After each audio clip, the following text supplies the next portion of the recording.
Beyond the Bylines, Tim Benz and Joe Starkey with you here at the Trib Live Facebook Live feed and on YouTube at Trib Sports. Glad that you're with us. Joe, I'm going to start right in, okay? I'm going to dive right in because we're on a tight time limit here, okay? Like we have a hard out. I've got to city limits you on this one. Okay. We've got to get out by 8:25 today. And this time it's my fault. I don't have to walk to work like you, but I've got somewhere else. I got another link I got to be in at 8:30. Because that always works when City Limits tries to keep me in a time frame. But go ahead, try. Exactly. Give it your best shot. We'll do what we can. So I have to ask you a question. This is a little bit personal to start as we go with upon further review. We're actually going to start off with the Steelers grades from yesterday from the NFLPA. Of the 18 different colleges that you attended, at any point did you ever get an F- in a category in a class like Art Rooney just did? Yeah, not enough toilets in one of the classrooms, I think, at one point. How are there only 5 toilets for an entire football team? Come on, Art. At least give me 8. Give me 11. Is this in the facility? Has toilets. Is this at Acrisure Stadium? Which locker room are we talking about? Do you know? I think it was the practice facility, unless I'm mistaken. I don't know. Art's getting grades like I did at Cortland State. Well, I can tell you this much. With all the giant turds that the players have been leaving in the playoffs since 2016, they need more than 5 toilets. I'll leave that line alone. That's an early winner. This is embarrassing. I mean, I don't think it affects really anything on the field. I don't. Miami got the best grades. That's all you need to know. But it's a total embarrassment for Art. It's a blight on the organization that this happens every year. And this is his worst year yet. 5 toilets? And then why, despite this is not the first year in a row on these grades that they've gotten poorly graded. This has happened repeatedly now, a number of years in a row. Frankly, since these things became public, we've seen a lot of this, especially as it relates to the facilities, especially as it relates to Rooney as an owner.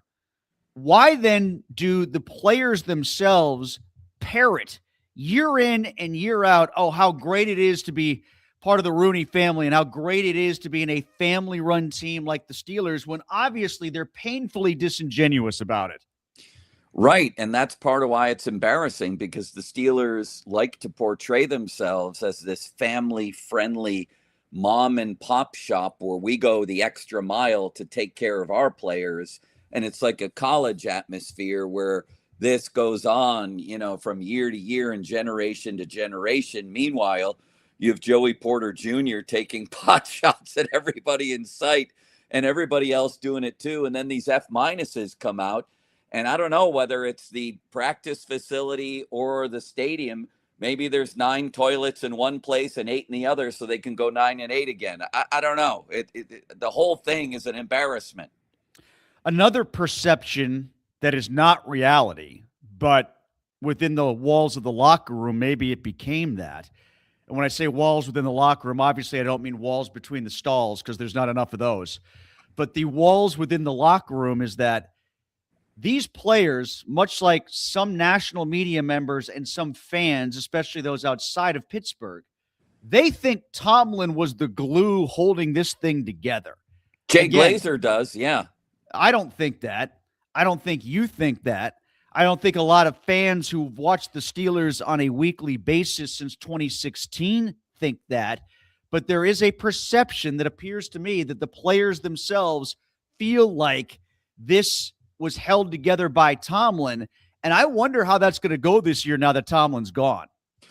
Just wait till they go 8 and 9. You'll have a national state of emergency declared, and he'll be reinstated immediately so they can go 9 and 8 instead.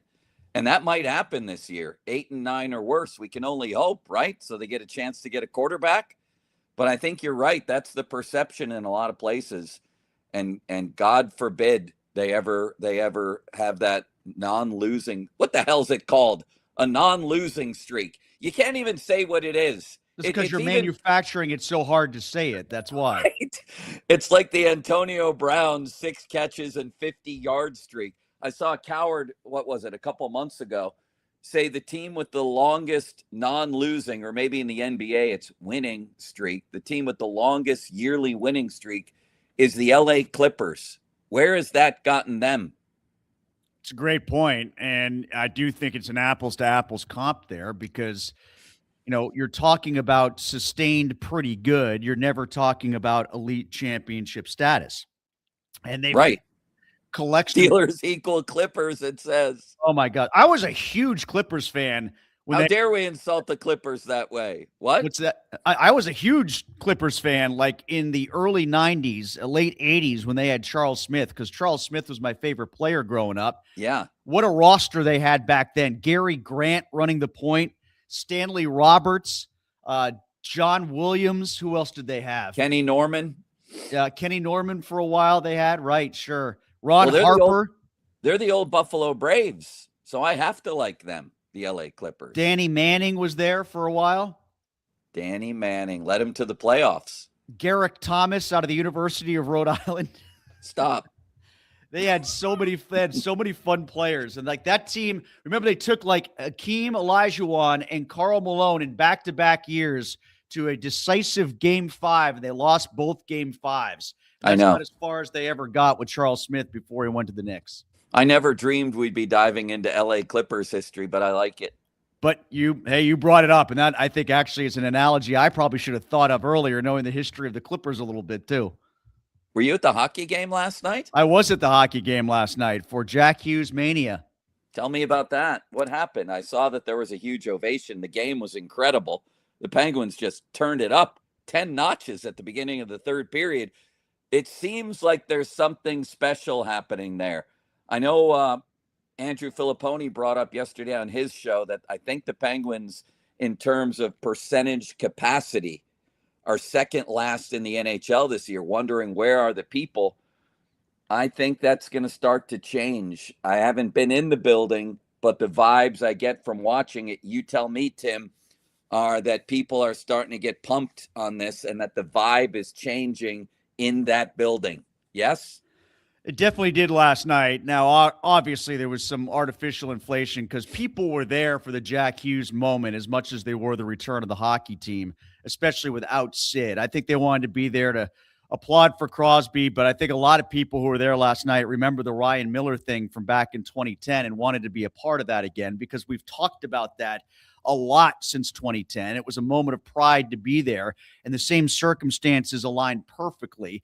I guess the only difference is Miller, his first actual game back was Pittsburgh, unlike Hughes, who did have one in New Jersey the night before.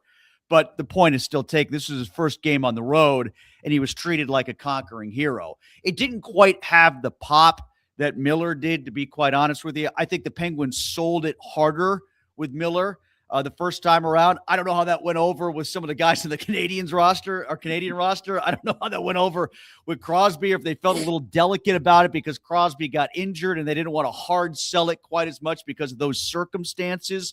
But they sold it enough.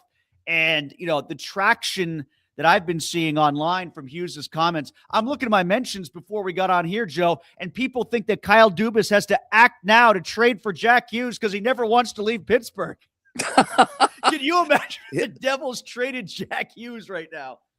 He'll get the same reception in St. Louis and everywhere else. I thought that was pretty cool. I saw that right before we came on the air, actually, in your story at the Trib, which is a tremendous story today, Tim. You're everywhere as usual.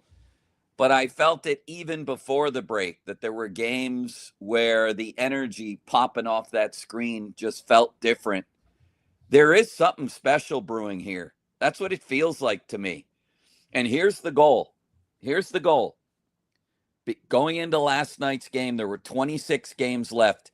The Penguins, I think, needed about 25 or 26 points. That's what they need, is to average a point a game to secure a playoff spot. And that's 2 in the bag. And they better beat Sully's Rangers. And now you're down to 22. So that should be the goal here without Sid, is to clip along at a point per game, and they just bought themselves another little bit of wiggle room by getting 2 last night. That was good and impressive. How about Dan Muse? He's already passed Herb Brooks. For what? Penguins wins. What? Herbie had 29 wins in his one season with the Pens. He only coached 58 games. People forget that. It was only like part of one season. It wasn't even a full season.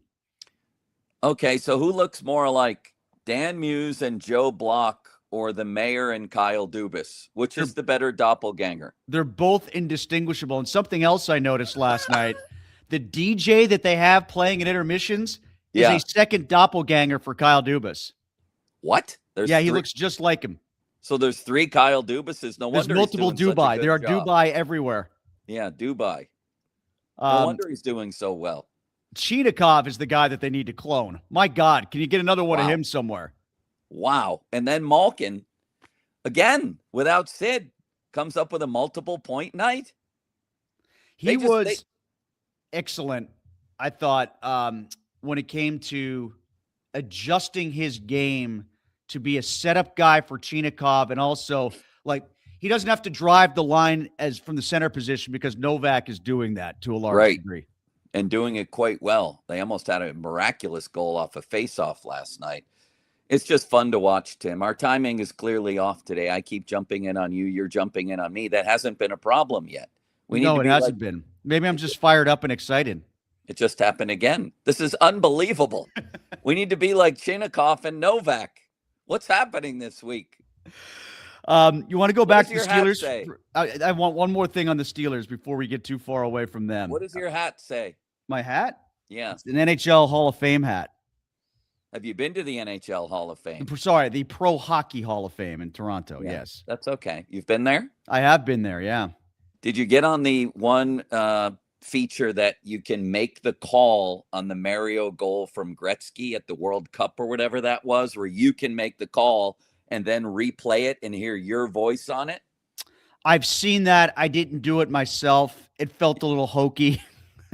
I thought it was fun. No, it is fun for somebody who's never done it before. So if you're a play-by-play guy, it's not good enough for you. Well, it just feels weird to do it. It just feels weird. I don't know what to say. It feels awkward to go in there and do it like, somebody else has done it before. I feel like you're just going to copy whatever somebody else has done. Like when they have the miracle in high school, how do you not morph into, do you believe in miracles at some point? What are you going to do to dress that up and put your own spice on it? Like, how do you dress up Al Michaels? I know, but that wasn't the one. It was Gretzky to Lemieux. But I thought you could choose your own, couldn't you? I don't know. Please proceed. They do that at the Steelers Hall of Honor Museum, too. Like, you can call Polamalu's interception against Flacco. You can call the Immaculate Reception. You can call the Santonio Holmes catch. Can you count the number of toilets at the practice facility? It doesn't take long. There might be more in the Hall of Honor than there is in the locker room. What if they had a feature where you could flush one of them? That would be incredible. The best thing about their grades is at least they graded well when it came to the food. Because what if the food was bad and the toilets were worse? Somebody got an A. Who, the trainer? Was it the chef? I thought it was the chef. Am I wrong on that? Maybe the chef. Somehow the strength and conditioning or the facility got an F, but the trainer himself got an A. Well, the strength coaches always do well in these grades. Yeah. The other thing that I thought was funny from that is, like, Omar got a C+. And another thing about Rooney, by the way, all they've done is give money to who has ever asked for money, except for Boz yet, and they still might do that. And by the way, they should do that sooner rather than later if Brandon Aubrey's asking for $10 million. You're right about that. But, it's kind of funny to me that everybody's complaining about the front office, the ownership, and the management, and all they've done is get paid. Everybody who wants to get paid gets paid. Well, that's why this thing really doesn't relate to the football team on the field. At least, do you think so? I don't. Like I said, all you need to know is the Miami Dolphins had the best grades. It's just about sort of the reputation and the image they want to portray doesn't match up with the report card. It's not a report card Art's going to hang on the refrigerator at home. I can tell you that. I also think it speaks very poorly of the players for deflecting the blame and sloughing off why they've underachieved. And I do think it's a talking point that needs to be highlighted, that here we are looking at all this blame being heaped upon management. Like we talked about before, how the perception is that Tomlin kept the whole thing together. I do think, and I don't know when these grades were handed out by the players. I don't know when the NFLPA sent these out, like kind of in line with when Tomlin's resignation was announced. I would imagine, since it took so many people by surprise within the locker room, I guess, that these grades were handed out before the players knew that Tomlin was resigning. For those that stuck around, I've gotten this sense ever since Tomlin stepped down that there is a feeling within that locker room that Rooney didn't do enough to keep him. And I bet there's extended resentment because of that. That's an interesting take. Do you believe that Omar Khan really tried to keep him there, like Omar said the other day? I don't. I think Omar's enjoying his newfound freedom. I went back and looked at that Ben quote from a while back where he basically said, Mike Tomlin can deny it all he wants. He's the most powerful man in that organization, and he's, quote, way above Omar. So I'm not so sure that Omar really wanted Mike to stay around and continue to be his boss and make most of the important football decisions. Do you? He's gotten the pay raise to be the GM. He's gotten the title. Man, that was a comfortable buffer. That was a comfortable buffer. You know, he might not want it for the reasons you point out, but he's going to miss it when it's gone because at some point he's next in line, and maybe that point is right now, because I also think he had a major hand in hiring McCarthy because he likes McCarthy. Absolutely. If that goes awry, that also shines on Omar. Now, to your original question about whether or not do I believe it, like, if he did it, I don't think he did it in the same room with Art, because Art said that he didn't try to keep him because he seemed sold that Mike really wanted to leave. And remember, he said he was willing to run it back one more year, but he wasn't so willing that he would answer the question directly about he was going to give Tomlin his extra year on his option. He didn't say that, did he? No, he did not. And I believe you were on that case at the news conference. Benzie off the top rope once again. Would you pay $30 million a year for Malik Willis at quarterback? Not that. When this first came out, it was like 10 million. Then it went to 2 years and 30 million. I'm like, all right, that's about where I'll draw the line. Then it became 30 million a year. That's a little too rich. I would take a shot at him, but not for that kind of money. You? I don't think it has to go that high. But then again, I remind myself that the Jets paid $20 million a year for Fields and the cap has gone up. I don't know if the inflation has to be $10 million per season over one offseason. That seems to be a little dramatic to me, especially because you can even argue that Justin Fields had a better resume than Malik Willis did.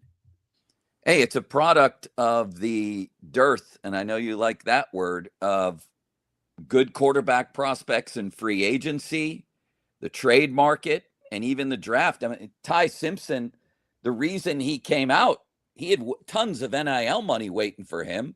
The reason he's in the draft is because hardly anybody else is.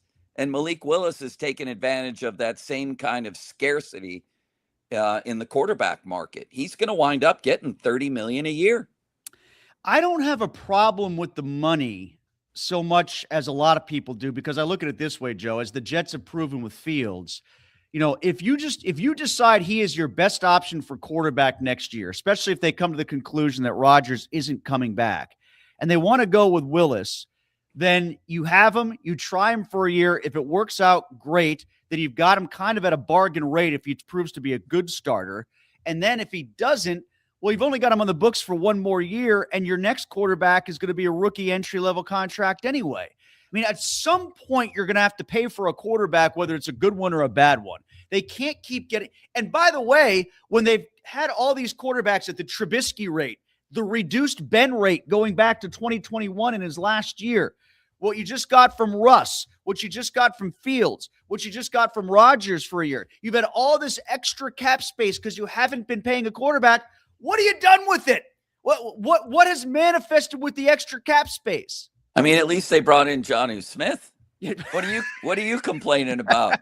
You know what? You just convinced me on Willis. You're right. With inflation and the cap going up, if I think he's a good idea at 20 million, why not 30? I agree with every syllable you just said. Yeah, especially with the increase in room that they've got. And, you know, you have money coming off the books soon, eventually with Cam and, you know, eventually with TJ. He may bargain as part of his contract for his own private bathroom stall over there. since there's only 5. To use your vernacular, Joe, what if there are more blowouts in the Steelers locker room than there have been in the playoffs? Is it true that there's no walls to the stalls? Oh, I didn't. No, I was joking about that. Okay. I was joking. Like, no, it's not like, Full Metal Jacket or anything.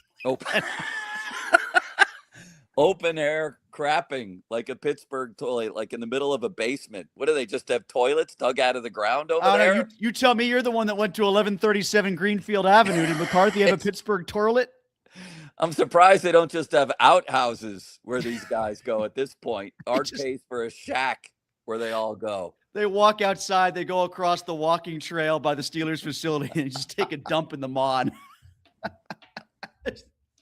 River waste floating down to the point. Oh, no, it's chilly again at the Steelers facility. What have they done? My God, Bob Nutting never looked so good when you look at Art's cheapness. What is happening here? Well, actually, I saw Pony's tweet that had like odds. I don't know if it was odds to win a championship or odds to make the championship or whatever. But the Penguins are the most narrow odds. The Pirates were after that, and then the Steelers had the longest odds of the 3 teams in the city, which is just unbelievable. Seeing as how the Pirates play just down the road, that's wild, horrifying. What's next? I got one for you here. Speaking of the Pirates. Did you hear the call from my former co-host in Boston on the Nesson broadcast of Connor Griffin's second home run, Lou Merlone? Did you hear his call? No, I don't think I did. I think the Nesson game was on in Pittsburgh. I know the clip went everywhere. But what did he say? What was notable about it? His home run call in the second one, the 440-foot bomb that went to left center, not the one that went over the redone Green Monster in Fort Myers, but the one that went to center field or left center field. He was laughing as the ball was leaving the bat because it just flew out of the stadium so far. And he said, Go ahead. And he said, they're talking about him maybe making the team. He should be batting third. I did see that quote. I saw the quote. I didn't hear it. Yeah, man. that was Lou, who I did a show with in Boston for the year I was out there.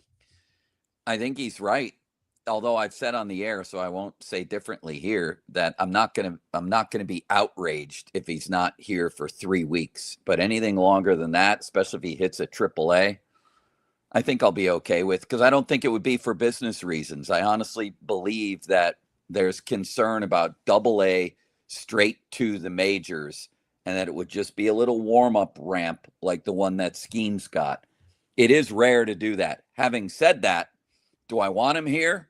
Of course, right from the beginning. And if he is here, should he bat third or first where I want him?